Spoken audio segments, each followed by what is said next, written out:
Hi ಎಲ್ಲರೂ ನಮಸ್ತೆ. ಏನಪ್ಪ ವಿಶೇಷ ಅಂದ್ರೆ ಎತ್ತೊಳಿಗೆಲ್ಲ ಕಡಿಜೋಳ ಅಂತೇಳಿ ಕುಯ್ಕೊಂಬರ್ಲಕ್ಕೆ ಬಂದಿದ್ದು. ಕಡಿಜೋಳ ಅಂದ್ರೆ ಜೋಳ ತೊಗರಿಯಾಗೆಲ್ಲ ಜೋಳ ಬಿತ್ತಾರೆ. ಒಂದು ಹೆಂಗಂದ್ರೆ ಒಂದು ಎಕರೆಗೆ ಒಂದು ಸೇರು ಗಟ್ಲೆ ಹಂಗೆಲ್ಲ ಹಾಕ್ತಾರೆ. ಹಿಂಗೆ ಹಾಕಿದ್ರೆ ಮುಂದೆ ಮಳೆ ಹತ್ತಿದ್ರು ಒಂದು ವೇಳೆ ಎತ್ತೊಳಿಗೆ ಮಳೆ ಹತ್ತಿದ್ರು ಅಗ್ದಿ ಶಿಸ್ತು ನಿಂತು ಮೇಯಂಗೆ ಕೆಸರಾಗೆಲ್ಲ ಮೈಲಕ್ಕೆ ಹೋಗಲ್ಲ ಎತ್ತೋಳು ಆ ಥರ. ಇದು ಹೆಂಗಂದ್ರೆ ಕಡಿಜೋಳ ಅಂದ್ರೆ ಅಗ್ದಿ ಎತ್ತೊಳಗೆ ಹಿಂಡಿ ಕೊಟ್ಟಂಗೆ ಆಗ್ತದೆ. ಸದ್ದೆಲ್ಲ ಬಾಟಿ ಎಲ್ಲ ಕೊಯ್ದು ಮತ್ತು ಗಾಡಿ ಹಾಕ್ಬೇಕು. ಈಗ ಬರೀ ತೋರಿಸ್ತೀನಿ ನಿಮ್ಗೆ.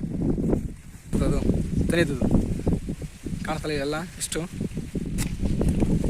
ಎಲ್ಲ ಭಾರಿ. ಅದು ಹಿಂಡಿ ಕೊಟ್ಟಂಗಿದೆಲ್ಲ.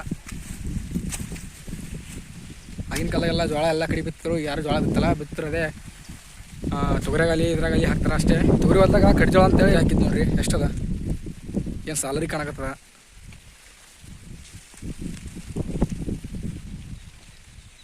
ಎಲ್ಲ ಜೋಳ ಬಾಟಿ.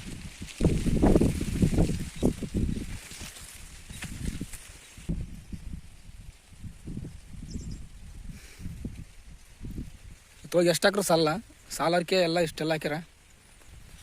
ಅವು ಸಣ್ಣ ಎತ್ತ ಇದ್ರೆ ಹೆಂಗಾರ ಆಗಿರ್ತವೆ, ದೊಡ್ಡ ಎತ್ತುಗಳವ. ಹಂಗಾಗಿ ಸಾಲರ್ಕೆ ಇಷ್ಟೆಲ್ಲ ಹಾಕ್ಯಾರ. ತೊಗರಿ ನೋಡಿ ಎಷ್ಟು ಹಸರಿಗೆ ಹಚ್ಚಿಗೆ ಅದ.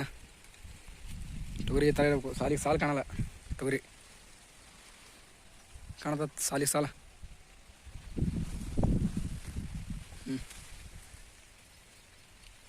ಈ ಥರ ಎಲ್ಲ ಬೆಳೆಸ್ಬೇಕು.